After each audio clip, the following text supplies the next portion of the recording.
Good afternoon, everyone.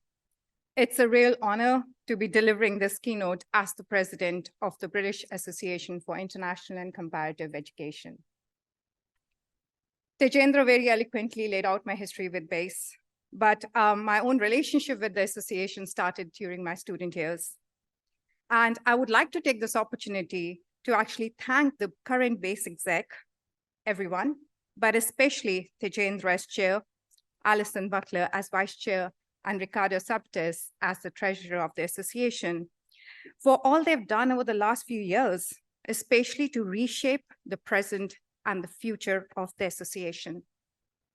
To me, BAICE stands for diversity in scholarship, membership, and ideas. And I particularly celebrate its commitment to early career researchers. And I hope the spirit of this will be reflected in my keynote. This is the title, Reimagining Inclusive Education, Multiplicities of Seeing, Doing, and Being, and hopefully things will unravel as we go along. I begin by reflecting on the intellectual, political, and institutional contexts which have informed my own research and the production of new understandings through working alongside researchers from different parts of the world over a number of years. I firmly believe that knowledge creation is a collective enterprise and not the glory of a single individual. Hence, my presentation today weaves in reflective pauses where members of our research group, the Cambridge Network for Disability and Education Research, provide insights drawing on our collective work. It is also an invitation to help disrupt the notion of an expert who speaks on behalf of whom. Together as a group, we are trying to make sense of where we started, what we have found so far in our work on disability and inclusive education, and indeed, where are we heading? I start by reflecting on my own journey in higher education, which on reflection, I map out in 3 different phases. And huge thanks to a research member of our group, Nikita Jha, for putting together this beautiful illustration, her take on my research journey. So my journey in the field of education and international development started rather inadvertently. In the late 1990s, the Salamanca Statement had recently been signed by over 90 countries, and fervent global efforts were being directed towards the promotion of inclusive education. Working as a psychologist in a mainstream school in a special unit in Delhi, in India, I was made aware of a toolkit developed by experts in England to train everyone on how to do inclusion. I too wanted to learn these answers and hence decided to pursue the MPhil titled International Perspectives on Special and Inclusive Education at the University of Cambridge, where I currently still am. 2 months into the program, it became clear that the international literature we were being taught was in fact literature predominantly from the UK, US, and on good days, Australia. When questioned about the relevance, the very well-meaning teaching team asked us to make presentations based on our home countries. Ironically, none of us were from the US, UK, or Australia, which made these presentations very rich. However, after we had done our presentations in the class, we went back to learning the right way of doing inclusive education. The program had very successfully othered us in many ways.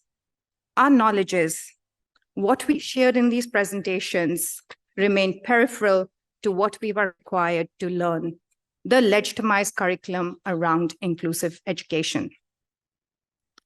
My doctoral work, which was focused on understanding inclusive education in Indian schools, was on reflection, similarly shaped through a dominant northern lens.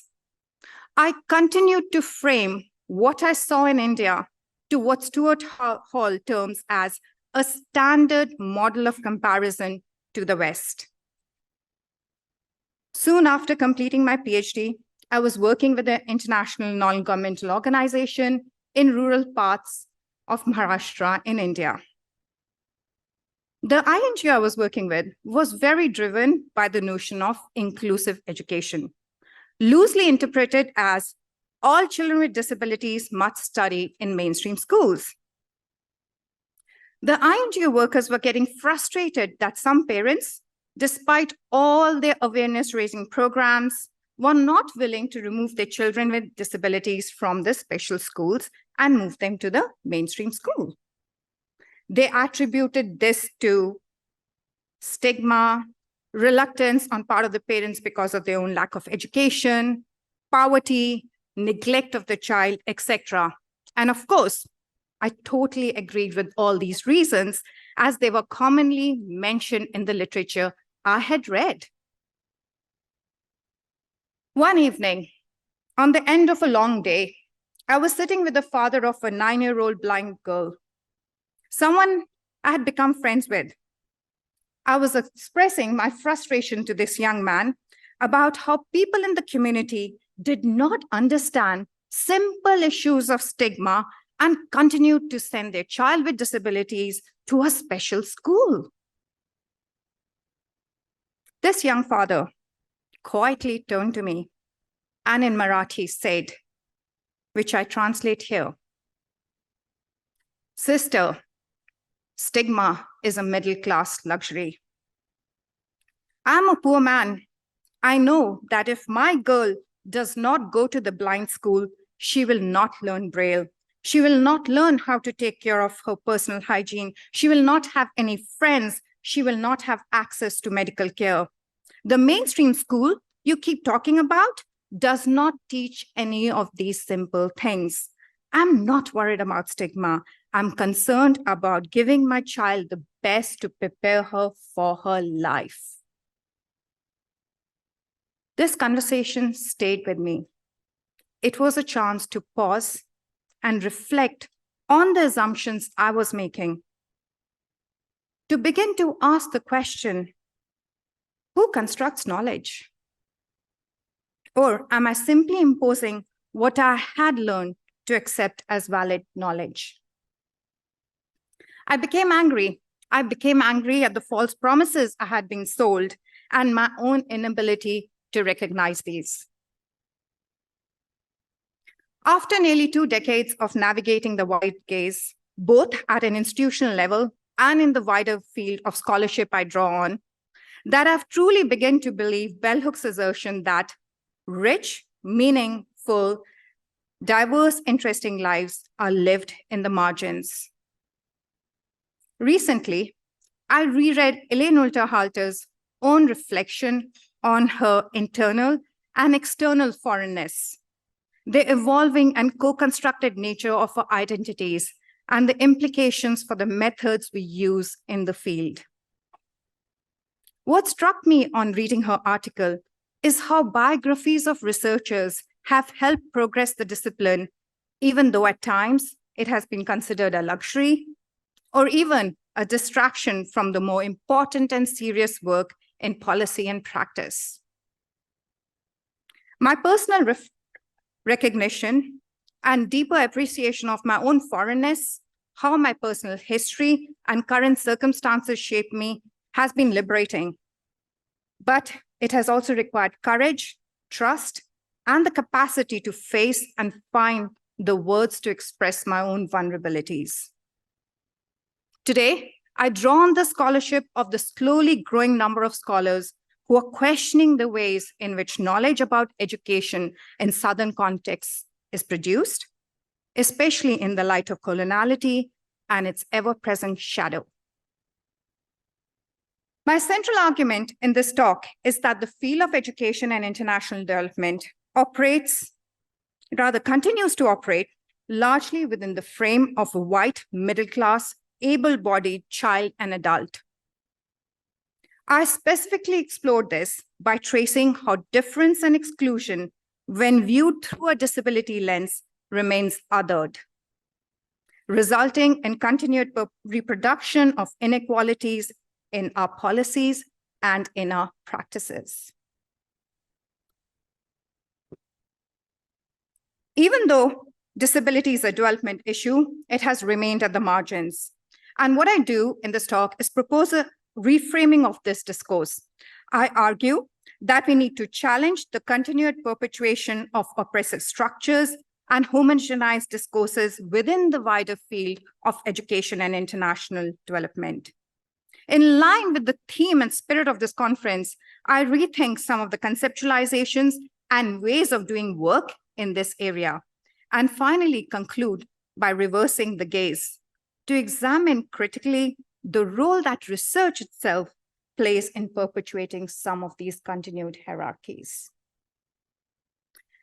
Here, I depart a little to just elucidate my approach to disability and inclusive education. The WHO states that disability results from the interaction between individuals with a health condition, such as cerebral palsy, Down syndrome, and depression, with personal and environmental factors, including negative attitudes, inaccessible transportation and public buildings, and limited social support. A person's environment has a huge impact and effect on the experience and extent of disability. While supporting this conceptualization, it is noteworthy that in practice, and all too often, disability is defined as a unitary category without any connections being made to how the disability experience interfaces with other social relations, hierarchies, and structures, such as gender, location, ethnicity, migration, sexuality, religion, and poverty. And these intersectionalities are key. Turning to inclusive education, which has gathered significant international currency, as Abdul Rahman and colleagues recently point out, the business of inclusive education is booming. The GEM 2020 report captures the real essence of inclusive education by defining it as a process, actions and practices that embrace diversity and build a sense of belonging, rooted in the belief that every person has value and potential and should be respected. I totally accept that some critics argue that a disability focus within inclusive education is narrow. However, I adopt a very different approach. In focusing on disability, I wish to forefront that disability as a concept does not represent a homogeneous group, not least because of its socially situated nature. Additionally, there needs to be an increased recognition in the field of inclusive education that specific focus on some groups is necessary to address existing and often deep-seated structural and attitudinal barriers.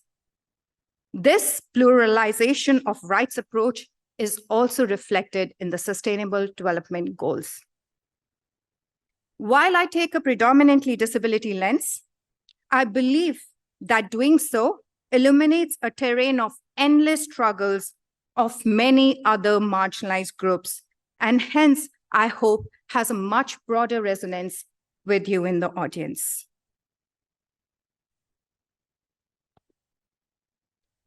Internationally, the UNICEF 2021 report makes a rather somber reading.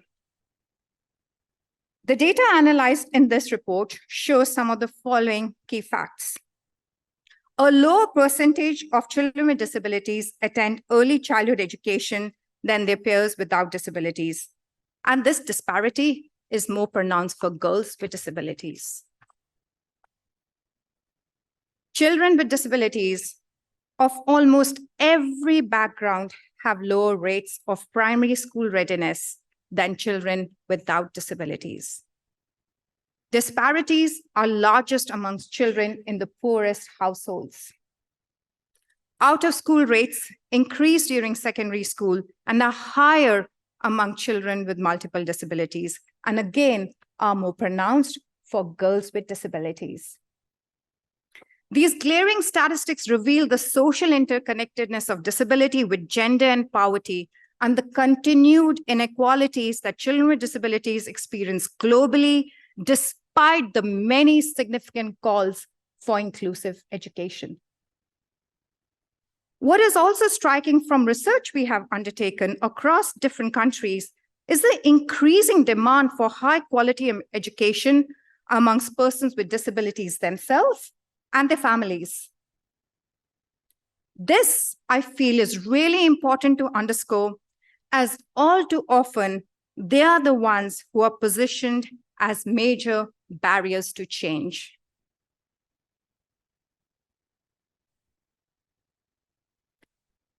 Findings emerging from a recent evaluation we completed for the Girls Education Challenge Fund, we noted how girls with disabilities associated schooling as important in achieving their aspirations.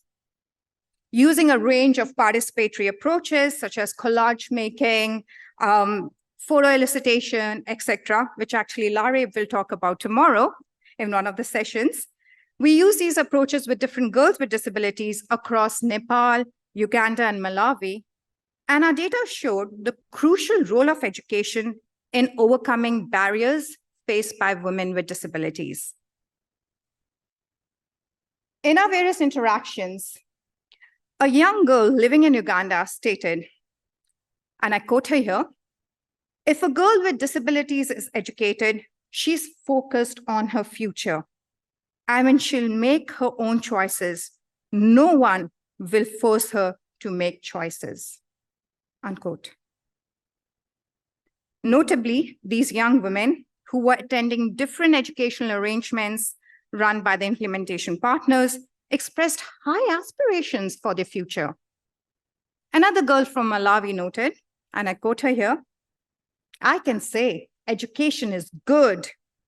When you sit at home, you don't learn anything. You will not understand, and it'll be hard for you to get a job. But when you learn, you get a job, and you'll be rich. In my future, I want to be a doctor. And if I don't study well, I will not get that degree." These young women with disabilities associated education with becoming successful. And what was really powerful, that their notions of success encompassed not just financial independence, but also included, rather crucially, the cultivation of personal characteristics such as kindness and loving human connections. Similar patterns of education being central to employment, resulting in perceptions of increased respect, have been noted amongst young men with disabilities in an earlier project we undertook across India, Kenya, Ghana, and Pakistan. Parents of children with disabilities also commonly link the benefits of education to future employment and as a way of countering stigma. And it's also a reflection of the changing sociocultural norms in many of these countries. In our work in India, we've commonly heard parents talk about the need to educate their child with disabilities is because when we are not here, who will take care of the child? The sibling will not, because our social structures have changed and there are no social services in place. So the faith in education is huge. But what is really powerful is that parents do not construct schools simply as places for learning for their child with disabilities. This was rather stark during parental interviews we did across Malawi, Nepal, and Qatar during COVID-19. We asked parents what was the impact of the school closures. And what they noted is how school closures had not simply resulted in loss of learning, but in a significant loss of friendships, routine, support services such as access to speech and language therapy, physiotherapy, and basic food. Post-pandemic debates in our field have now begun to stress that education cannot simply be about recovering learning loss. Rather, what is needed is a focus on the whole child, including the social and emotional domains. In my experience, parents of children with disabilities have long been advocating for such thinking. Education has to be more than just learning. Thus, the question I would like to pose is, how does one address this continued social injustice wherein a significant number of children with disabilities remain excluded from education? And how can the field of inclusive education move outside its own history in the global north? The answers, I believe, lie not in a proliferation of new educational reform agendas, rather a critical re-articulation of the challenges so that they can be addressed in ways that are suitable and suited to the realities of the Southern context. And here I would like to focus on two aspects: the politics of othering and the false universalism of sameness and applicability.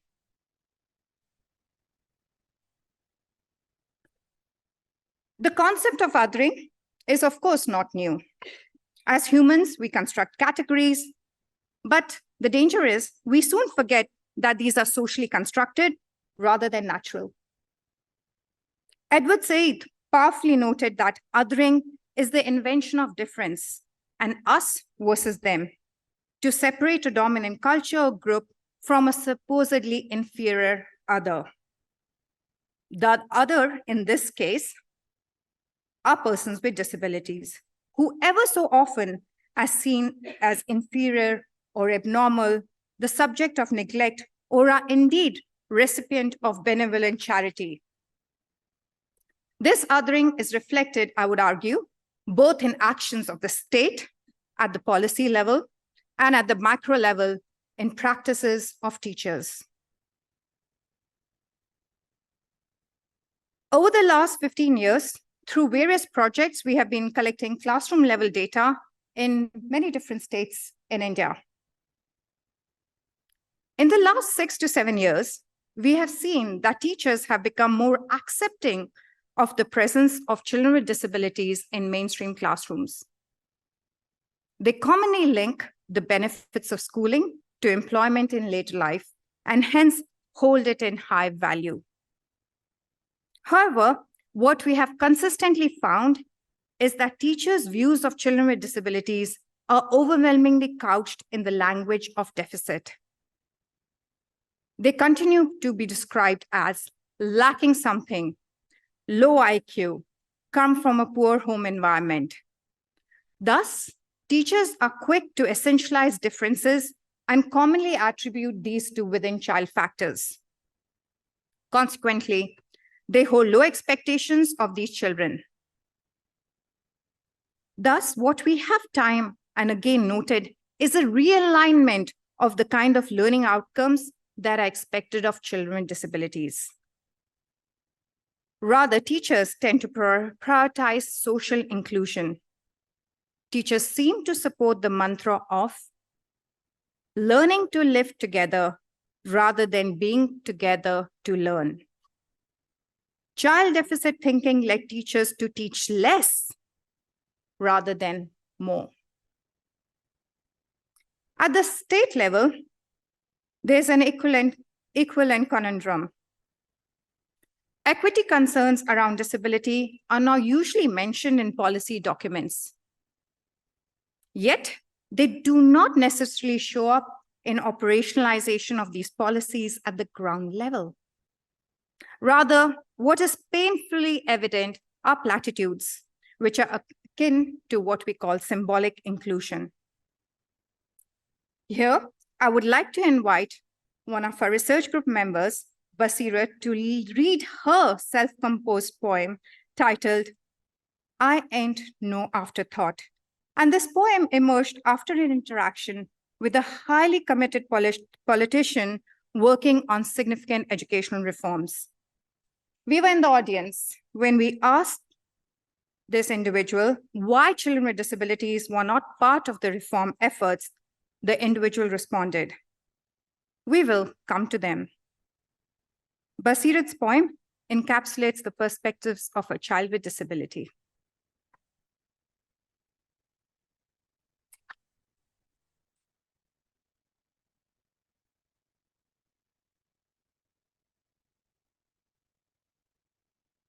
born of a woman, but not like every other. I am one of those often described as the lesser. Sometimes I'm also called disadvantaged. Though I have potentials, they are encaged. I face so many walls, so hard to scale. My education, it's all but a haze. Left on the sidelines, considered an afterthought. My spirit sinks, seeing how my battles are being fought.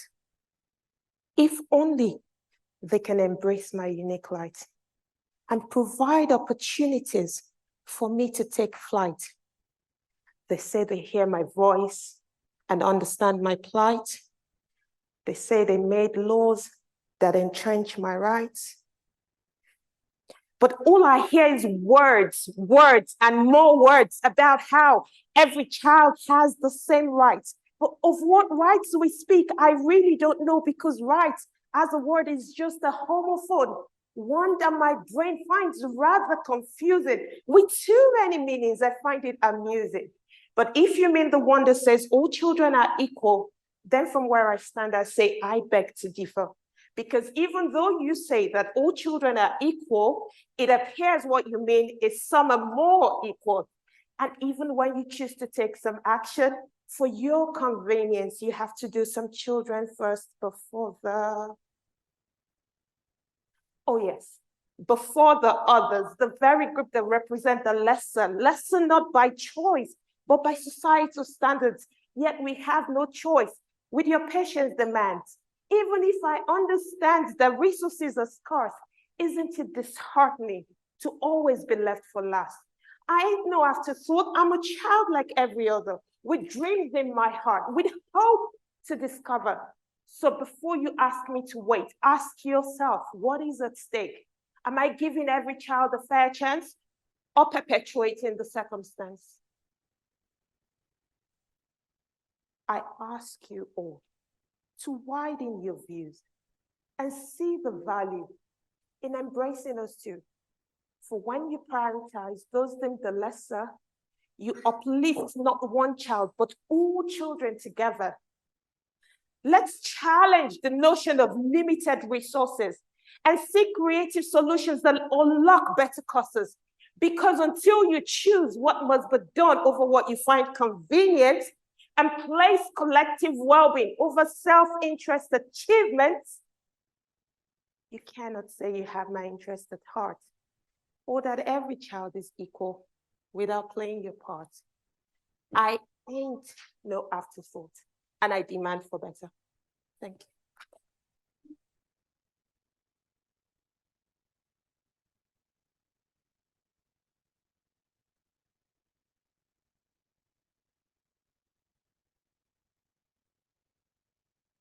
This othering is also evident in relation to adults with disabilities. Efforts towards inclusive education have remained narrowly focused on children without actually much attention to adults in educational spaces because of lack of systemic and joined-up thinking. This lack of diversity within the education workforce, particularly from a disability perspective, is an international issue. Over the last 3 years, in Candor, we have been working with teachers with disabilities across India, Nepal, Ethiopia, Rwanda, and South Africa. The common theme that emerges in this work point to the fact that while teachers with disabilities are regarded as mentors and allies for students with disabilities, and even perceived as strong role models within the education sector, they face significant barriers, starting from lack of accommodations during teacher training, inaccessible physical infrastructure in schools, and even limited career progression and opportunities. Rather, frightfully, based on such experiences, these teachers with disabilities were themselves not the strongest advocates for inclusion. As a teacher working in an Ethiopian school stated, inclusion is a good idea, but with very poor implementation. A lot of talk, but little action. This takes me to my second challenge: the false universalism of sameness and applicability in the field of inclusive education, particularly in relation to its implementation. Here, I draw on the idea of universal narrative of sameness discussed by Mohanty. Within the dominant discourse in the field of education and international development, there's a tendency to represent persons with disabilities living in the global South as invariably oppressed, hidden, or neglected. This rather homogenized view, as Anita Ghai at the Ambedkar University in India has reminded us, not only frames individuals with disabilities in what she calls a pity discourse, but additionally positions countries of the global South as in being in need of a civilizing agenda. I argue the danger with homogeneous representations is two-pronged. The first, there's very little desire to construct a better understanding by listening to lived realities. There's an assumption it's the same everywhere. Secondly, it also results in a stifling of innovation, given there is lack of incentive to construct more innovative and contextually grounded approaches for change. Here I'm going to invite two additional members of the research group, Kamila and Nareb, to bring to light some of the aspects of what I'm discussing through a small hypothetical enactment, drawing on examples that many international donor agencies and implementing partners may have experienced. Kamila, would you like to raise your hand? Takes on the role of the donor. You can come in the front. And Nareb enacts the implementing partner. Over to you. Welcome, Madam Donor. We're so pleased to have you with us, and we're looking forward to working on inclusive education in our country. In this meeting, we would like to know more about your expectations from the project. Thank you. Very happy to be collaborating with you. The aim of our project is to expand educational inclusion of children with disabilities in your country. This is part of our funding target for 2025. From the data about your country, we know that children with disabilities are stigmatized and marginalized. Parents don't let their children study and tend to hide them due to prejudice and lack of education. This is why we want to invest first in community and parent awareness programs. Thank you so much for your interest.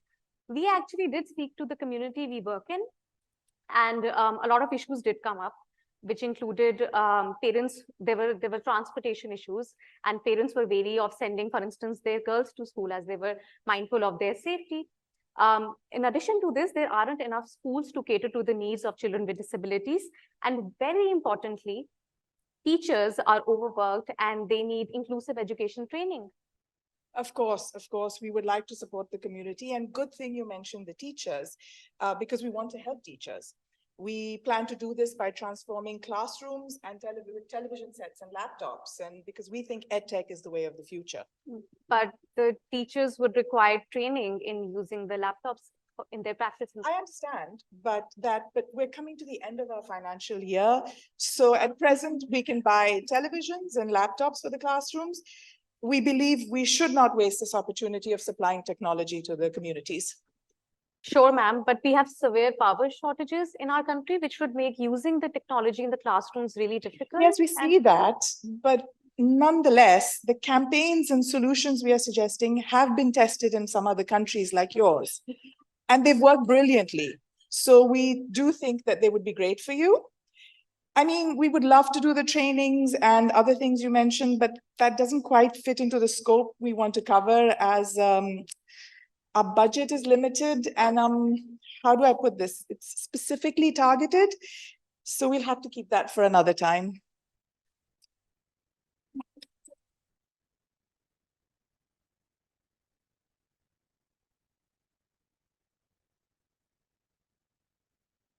In a recent project funded by the Inclusive Education Initiative at the World Bank, We tried to understand decision-making processes in relation to why organizations, various international agencies, working in disability inclusive education, adopt certain implementation strategies over others. So we really wanted to get to the bottom of how are these decisions being made, because one of the things argued in the field is that there is lack of evidence, lack of systematic evidence. So what we did is we did a documentary analysis of various literature in the field in relation to what it is telling us about good practices in inclusive education.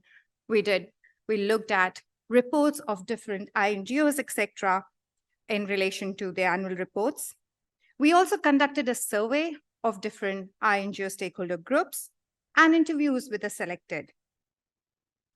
What we concluded was that most organizations adopt a scattergun approach as they try and do many things on their own without seeking depth or collaborating with mainstream education structures. In their own struggles, which were very real, they tried to maintain relevance and provide support within local systems, which results often in compromise on innovation because they're trying to support the local system. What is really interesting is that majority of these organizations that we engaged with had worked for decades in the area of inclusive education with a specific focus on children with disabilities. And they were very humbly mindful of the fact that while their efforts in local communities across many countries in the globe had increased access to schools for children with disabilities, inclusive participation, and increased learning outcomes remained very elusive. This raises important ethical questions of what are we including children into? How committed are we to bringing about systemic change in existing systems?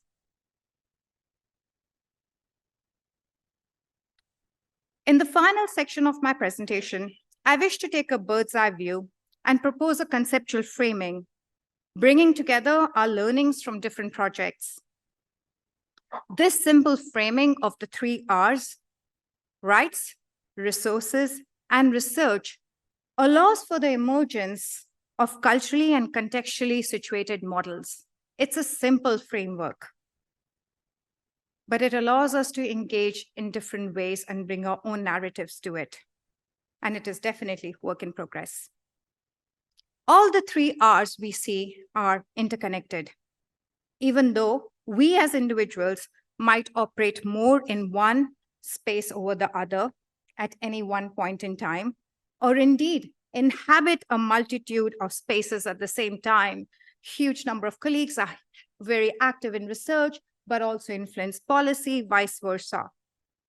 However, conferences such as this one, with significantly diverse stakeholder groups, also eliminates the need for a greater interconnectedness of these elements. So I think this is a great place to try out this model. The first R is about rights. What we propose and is accepted and argued in the field, every child has a right to access school. But every child also has a right to participate in a range of teaching and learning processes and to benefit from school in a holistic manner. While in our field, we remain focused on the global learning crisis, which is real and important, there is a global mental health crisis among our young people, and schools will need to play a strong role in addressing those. As I mentioned earlier, parents of children with disabilities have long recognized and advocated schools to be spaces for nurturing belonging, socio-emotional skills, as much as literacy and numeracy. Their voices count. Crucially, children with disabilities also have the right to be counted. The simple yet powerful way of asserting we matter. The second R I'd like to draw your attention to is about resources. This highlights a commitment to working with teachers training them to focus beyond deterministic ways of thinking about a child's ability, but also developing a wider repertoire of pedagogical skills for the benefit of all children. But it also requires acknowledgement of the realities of these teachers' classroom, and hence seeking ways to develop effective models of support. This requires an obligation to develop innovative models, testing them and learning from these in a contextually situated manner. It is also about extending efforts to promote an inclusive and collaborative workforce. It is about recognizing that teachers play a crucial role, not simply in terms of how they teach, but who they are. An aspect which clearly emerged in our more recent work with secondary school students in Rwanda, with actually colleagues who are here from Laterite and the Rail Center. What we found in engagement with secondary school students, in talking with them about what is their understanding of quality teacher, what did they understand by quality teacher, through again a whole range of exciting participatory methods. What emerged in the students' voices is that teacher disposition was the most important signifier of who they viewed as a good teacher. Was this teacher seen as caring? Was this teacher seen as someone who held good values? Was this teacher well-dressed? Was this teacher having good manners outside school? That was really important for them. Extending beyond human resources, there's an urgent need to focus on basic school infrastructure. 20 years in the field, I never thought I'll be saying this still, but focusing on basic wash facilities and adapted and accessible teaching materials is sometimes put to the sidelines. Small local innovation. Findings from my evaluation of projects under the GEC fund, again, which I've mentioned earlier, showed when designing educational interventions, there's a need to acknowledge that getting the basic facilities right is crucial. These basic facilities have a significant positive impact on all children. There needs to be a commitment from the state that policies are not simply set on paper, but supported through adequate funding. The final R I'll focus on is research, which is very close to my own identity. Leslie Swartz, based at the University of Stellenbosch, has rightly emphasized that, and I quote him here, "It is absolutely outrageous that most of what we know about disability issues across the board comes from the wealthier countries, when by far the majority of disabled people in the world live in low and middle income countries," unquote. Here I go back to where I started my talk. Enhanced visibility of the Southern experience is powerful in disrupting the Northern hegemonic lens. As Aisha Giva asserts, and I quote, "If the South is worth knowing and exploring, voices from the global South should be heard in knowing the South," unquote. When one does look beyond Northern framings, we see ruptures emerge in our current knowledge structures. Here, I'm going to highlight two examples from our research group. This time it's going to be on video. Dr. Kali Christensen and Dr. Seema Nath share insights from their own work. Kali is currently an assistant professor at the University of British Columbia, and Seema is an associate director at the Umid Child Center. Sadly, we couldn't beam them in live. Different time difference, but hopefully they'll see recordings. So I'm going to try and see if technology works with me.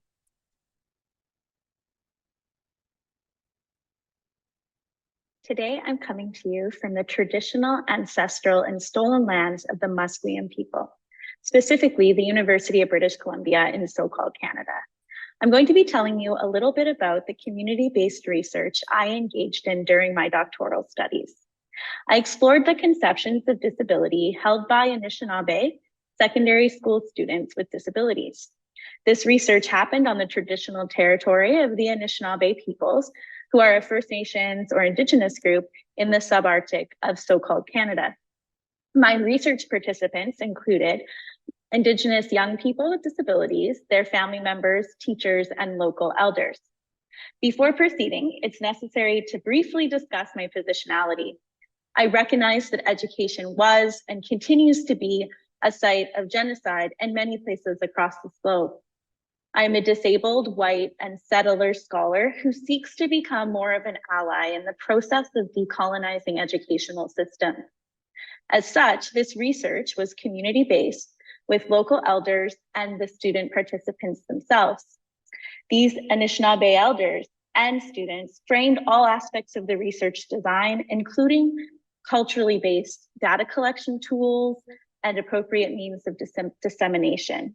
Most significant among my findings was that conceptions of disability for these students were underpinned by spiritual beliefs. In response to their disabilities, the students explained participating in a range of spiritual practices, and these practices established interconnectedness to their communities, lands, and family members. Due to these spiritual beliefs, disability was not seen as a deficit, but rather a valued identity that was essential to the whole community. This has an impact on schooling and special education practices. Eurocentric or settler understandings of disability largely ignore the role of spirituality. Having school programming that embraces spiritual understandings or conceptions of disability will mean very different things for each cultural group. Hi, I'm Seema, and today I'm here to speak about my doctoral research. My research explored conceptualizations of inclusion and inclusive education by students and teachers in a set of schools run by an NGO called Muktangan in partnership with the Brihan Mumbai Municipal Corporation in Mumbai, India. It moved beyond focusing solely on issues around access and challenges towards a deeper understanding of how inclusive systems are developed and sustained in schools, especially within the public education system. And thus, the findings help to reframe the prevalent deficit discourse around disability inclusive education. The research closely engaged with students with and without disabilities, teachers, and school leaders to highlight factors that shape the implementation of inclusion and inclusive practices in mainstream schools here in India. The findings reflect that implementation of these practices requires active planning. And most importantly, it highlighted the significance of community building and engagement. The student perspectives also supported this. And students mentioned that they liked coming to school because they felt respected by their teachers. And they felt that they could share their concerns with them and be themselves with the teachers. Teachers and students emphasize how their shared background helped to deepen an understanding of the shared context they came from. The diversity among the students was reflected in the diversity of the teachers. Teachers and students were also forthcoming in sharing that they faced challenges within the school system, but they reflected that they felt a sense of community and togetherness when addressing challenges, and then they drew on their relationships with each other and their peers within the school and with parents and community members outside of the school. Together, it went a long way in nurturing an inclusive school culture. Consequently, the empirical findings helped to map out how sustainability of practices through buy-in from all stakeholder groups is crucial for the development of inclusive schools. So these are just few of the examples of the kind of research needed in the field of disability. While the focus in my talk has been on examining educational exclusion through a disability lens, I do believe that my reflections and the questions raised resonate with many issues in the wider field of education and international development. As I conclude my talk, I ask, given that power asymmetry lies at the root of many challenges in our field, are we doing enough? Are we doing enough in the spaces we occupy to build a culture of sharing, encouraging shifting of power, and even giving up power when vital for building equity. Inclusive education is not something that is only done out there. It is something which needs to be embedded in our practices. At this conference, as we debate weighty issues of social justice and environmental justice, are we acknowledging enough the complex power asymmetries and are committed enough to disrupting these? We are facing with ever-growing challenges, ongoing and resurgent violent conflicts, climate emergency, which we've talked about, ever-looming presence of new pandemics. We were reminded about the rates of COVID-19 going up. All of these disproportionately impact those who are most marginalized in our societies. Hence, the only way forward is to cultivate more equitable and participatory ways of seeking solutions. I would like to end with a poem of change and hope. I love the fact that Maria ended with hope too. So I'm going to end with a poem it's been written by the late, very celebrated Pakistani poet, Faiz Ahmad Faiz. रोशन कहीं बाहर के इम्कान हुए तो हैं, रोशन कहीं बाहर के इम्कान हुए तो हैं, गुलशन में चाक चांद गरिबा हुए तो हैं, इनमें लहू जला हो हमारा की जानो दिल, महफिल में कुछ चिराग फिरोजा हुए तो हैं. Thank you.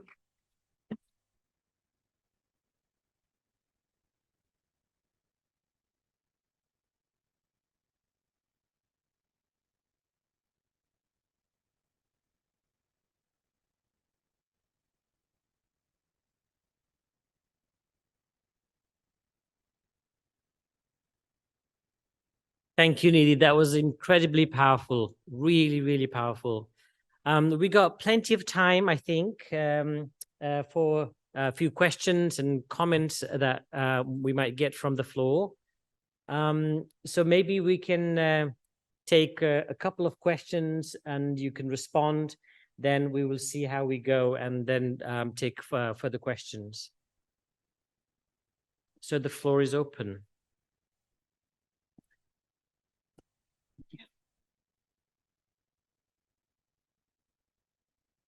Okay, there's a hand up here. Yeah, one there, yeah.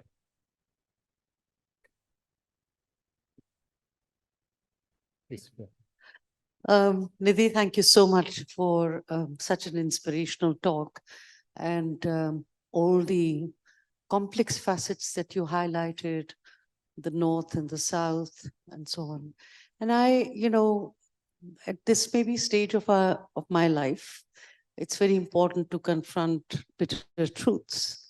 And in this entire struggle and the way you have articulated the challenges, the biggest challenge, I think, for the Global South lies within Global South. For all that we face every single day, and thank you for being such a mentor to so many of us in this area and opening the area of disability in our citizen-led surveys, right from 2014 onwards, we realize that our challenges and the invisibility and almost the obscene invisibility of disability in our countries, in our societies, right from our homes to our institutions, to our plannings, to our budget. How do we address that, at that fundamental level? How do we create the spaces that we need to make, the kind of the illumination that has to go within our societies, most of all, which is so punishing. Until we do not address that, I don't know where is the bigger battle? Is the bigger battle at home in the South? Or is it, like the battles we've been saying, is it the North-South? And I think the bigger battles are the South, and that's what we need to get better equipped at. And it would be great, if from here on a journey begins to be able to address that. I don't know what thoughts you have, but I thought if I didn't say so, I would be very dishonest, because what agonizes us on a daily basis, in our own backyards, is far more painful and profound, and where we may perhaps have not done enough. Yeah. Thank you. So we take another one. Hi, thank you. Maybe would you just quickly introduce Yes. who you are and where you're from? Sorry, I'm sorry. Bela, Yeah. and I represent Idara Talim Agahi Center for Thank you. Education Consciousness in Pakistan, Thank you. and the PAL network. I'm Joshua Muskin from Geneva Global in Pennsylvania, USA. So thank you. It was inspiring and I'm thinking motivating too towards action. I want to share with you our approach to bringing children with disabilities into our schools in Ethiopia and Uganda. We work with out-of-school children, 9 to 14, bringing them in for accelerated education programs.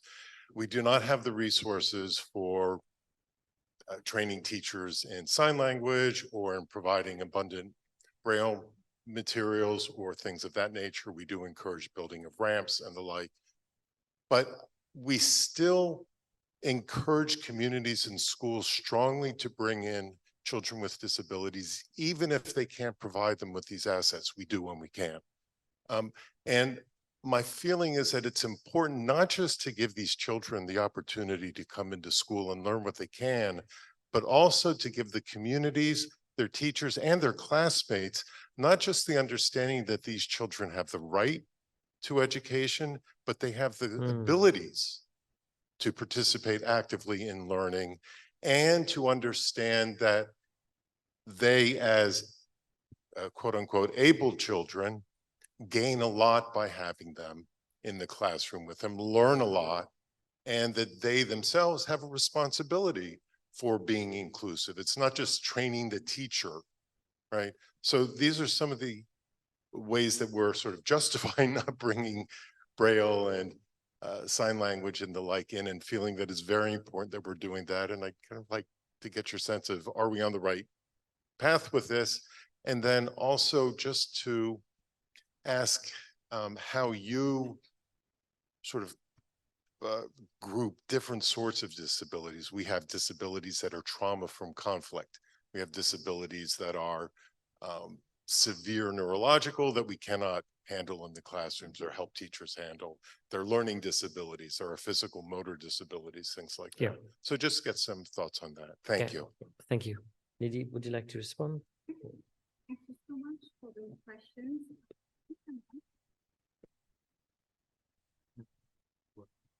Excellent. Thank you so much for that, Leila. Really appreciate those questions. I'm going to start with Joshua's question first. So various facets to this. Okay, is that better? Thank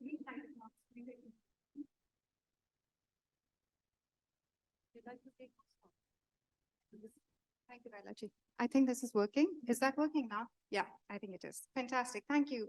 Thank you for the question. So I'm going to start with Joshua's question. And there are different things that emerge when you raise that question, which is a really, really powerful one.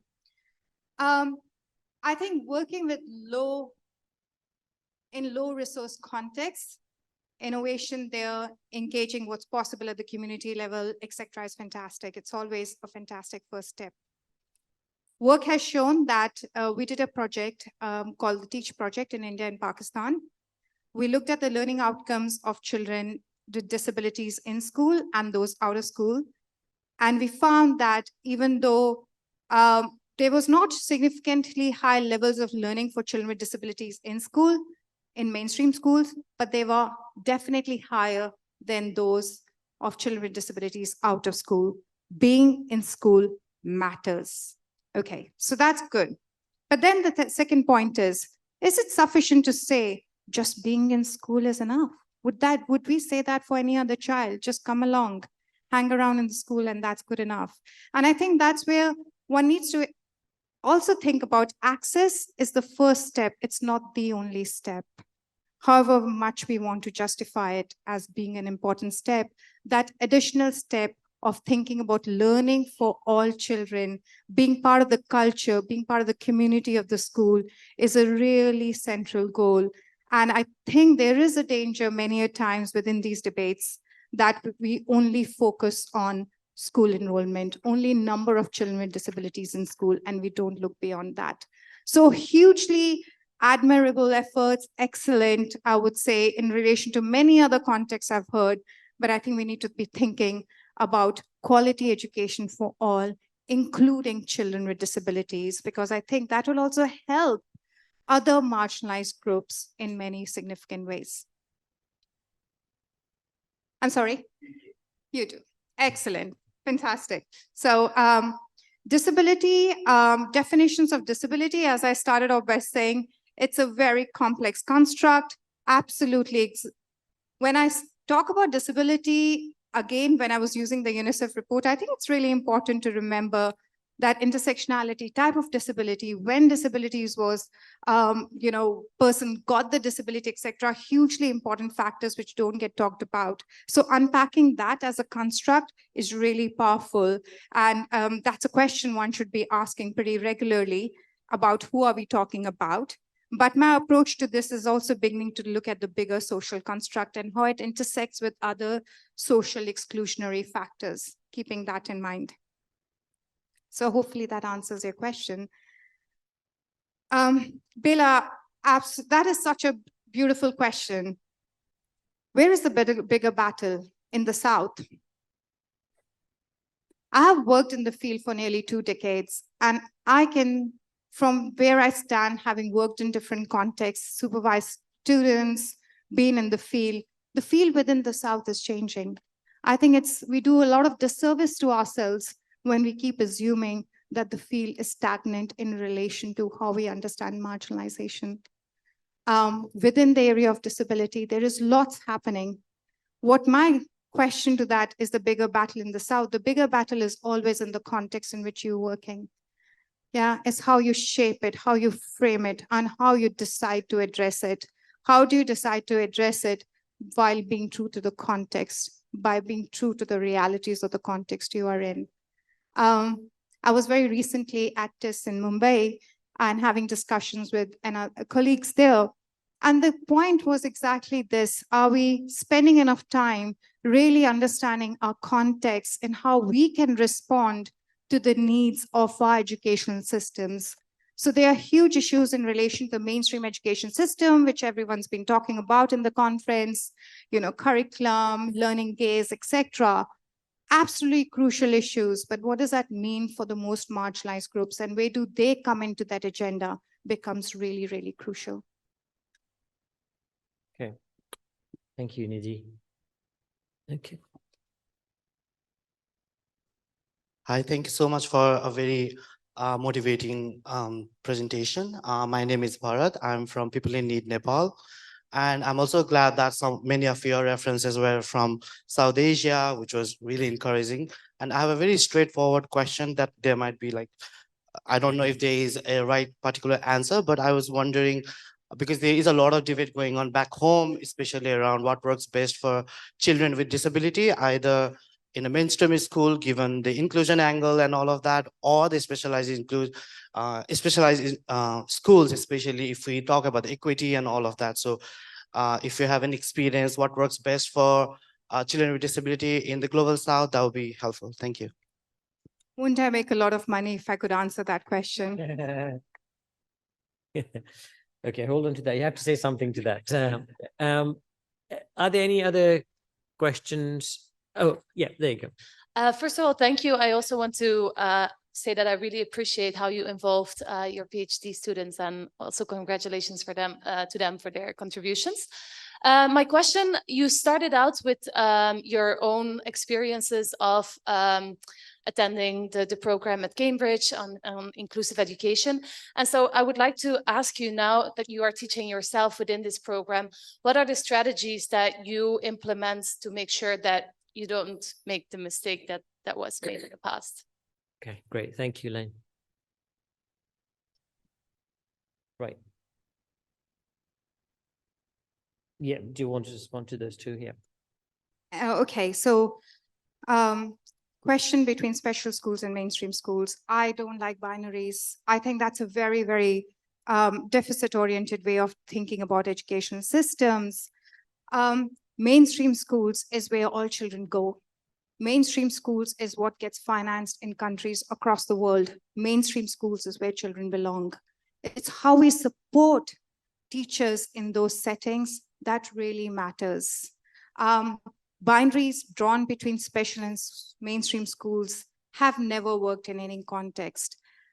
Powerful ways and innovative ways of making mainstream schools function for all children, including those with disabilities, is really important.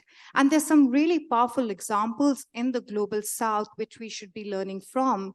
So we have the itinerant teacher model, we have the inclusive education resource centers model. They're really interesting, exciting ways of thinking about supporting teachers to make sure that equitable quality education works for children with disabilities. So that would be my very strong leaning. Reflections on the master's program. I would like to hope, and it'll be really good to know from our own students, yes, we have tried to make changes. Firstly, that particular master's program sadly stopped, but now we run a master's program in education, globalization, and international development.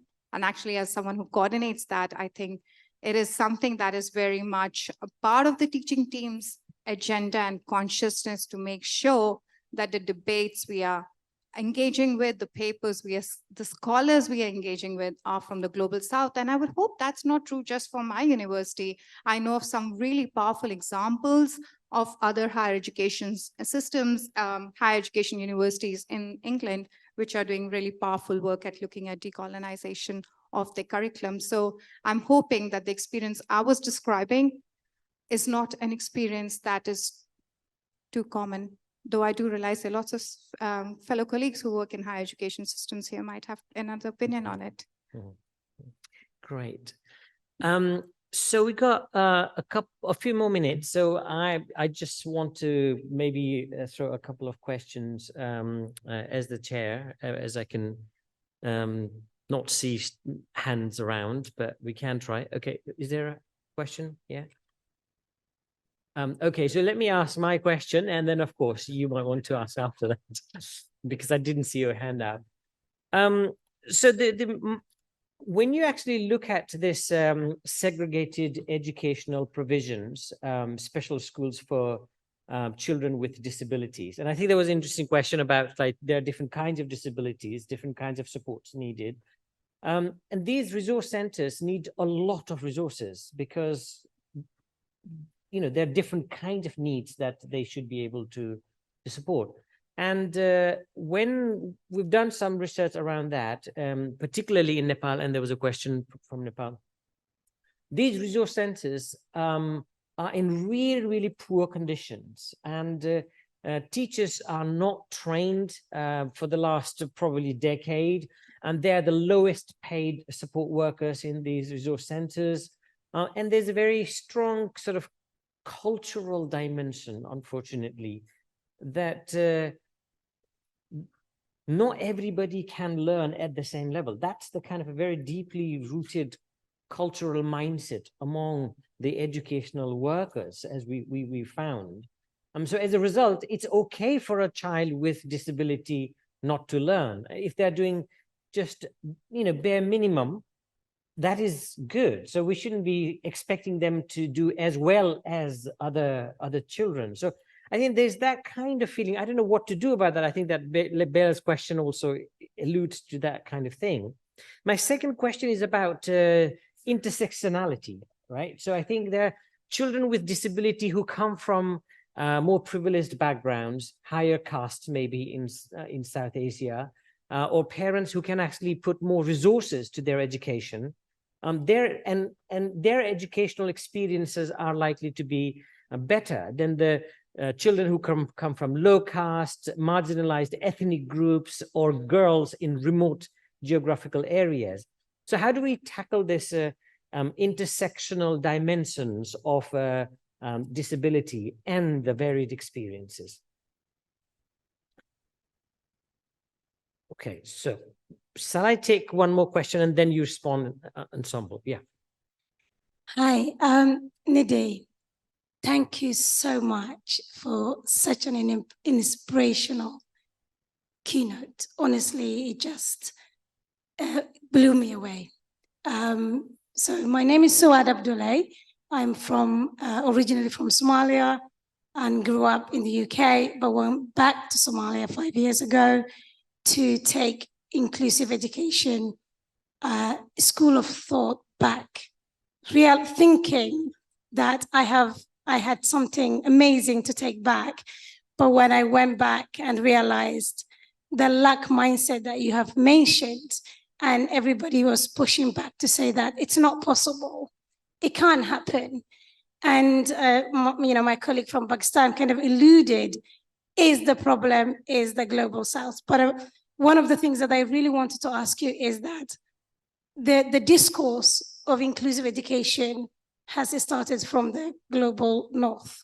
And we have had that discourse in our mind, but reconstruct that in the global south face challenge because of the lack of research or data that has been amplified.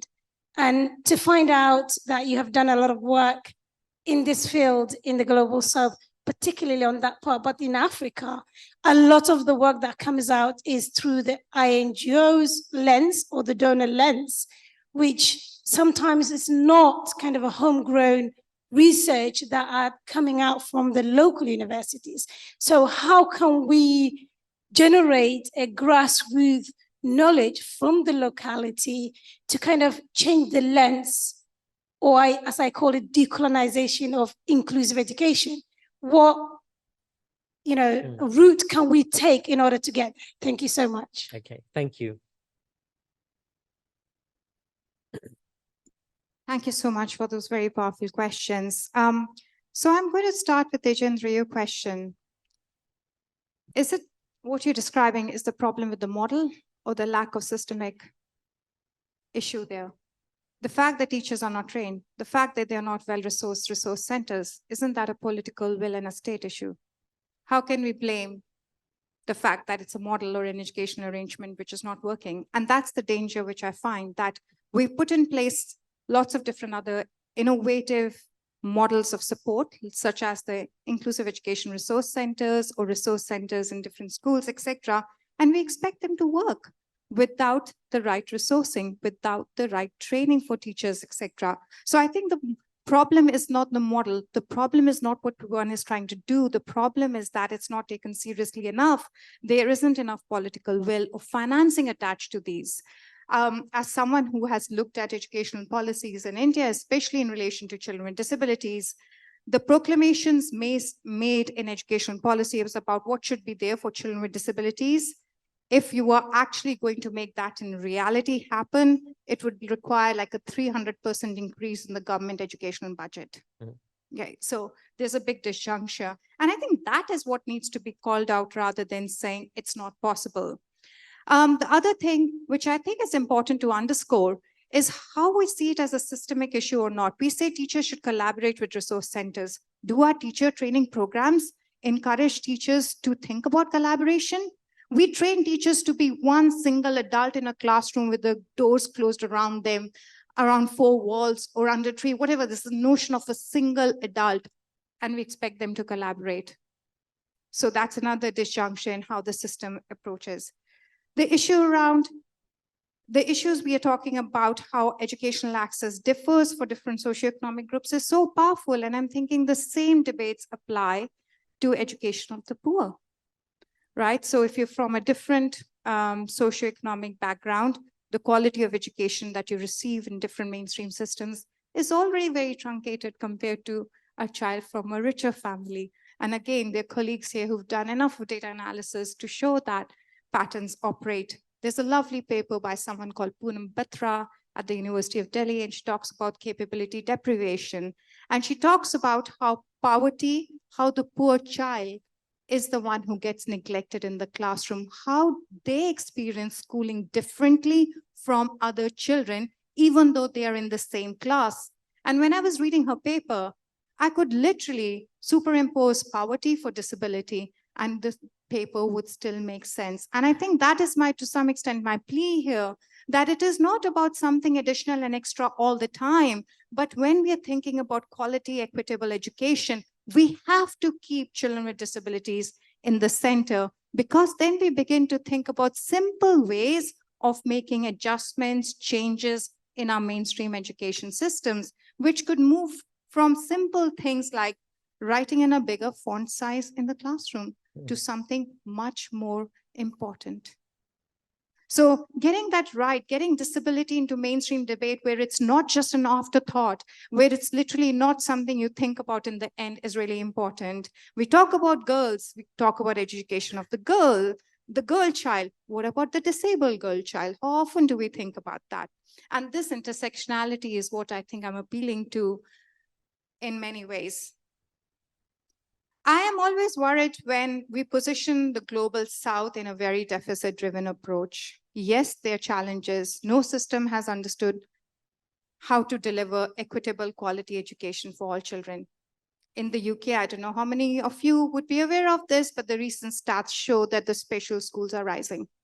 Okay, there's been an increase in the number of special schools. No system has understood it. Why do we put down our own systems? Why do we focus only on the deficit aspect of our systems? There are things that are working. They're enablers in these systems which we need to think of, because, you know, if we keep pointing out the problems with our system, 10 other people will stand around me and tell me what's wrong with my system. My approach is start looking for what's working. Start looking for what's working within your context and use that as a starting point rather than focusing on what is not working. Right. So that's really, really fascinating. So we're coming to almost the end of the talk, and I would like to actually give you a couple of minutes to say any nice things you have to say about anything you would like. Okay, thank you so much, Rajendra. I do. It would be amiss if I didn't end my final remarks on a note of gratitude. Sorry. Thank you, Kamila. It would be amiss of me not to end this talk on a note of gratitude. It has been a very difficult year for me.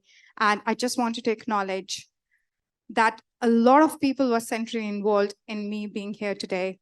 And if I could encourage you to get on to the next slide, then Chandra, please, can you just use the clicker?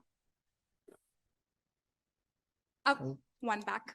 So I just wanted to say a huge thank you to my research group. You've seen a few of them here. I would not be able to name all of them. Huge, huge gratitude to all of you. We talk about ableism, disability, but we don't talk about ableism and academia and how disabling it can be. And thank you so much for everyone here, for those on the slide, for being absolutely fantastic co-collaborators in my scholarship and in this delivery. And I also want to say thank you to Professor Yusuf Saeed, who is joining us online, and to Professor Madeline Arnott and Professor Anna Robinson-Pant, who are very central in the keynote and hearing some of the initial ramblings around it. And of course, a big gratitude to all of you for engaging. And thank you, Tejendra. Thank you.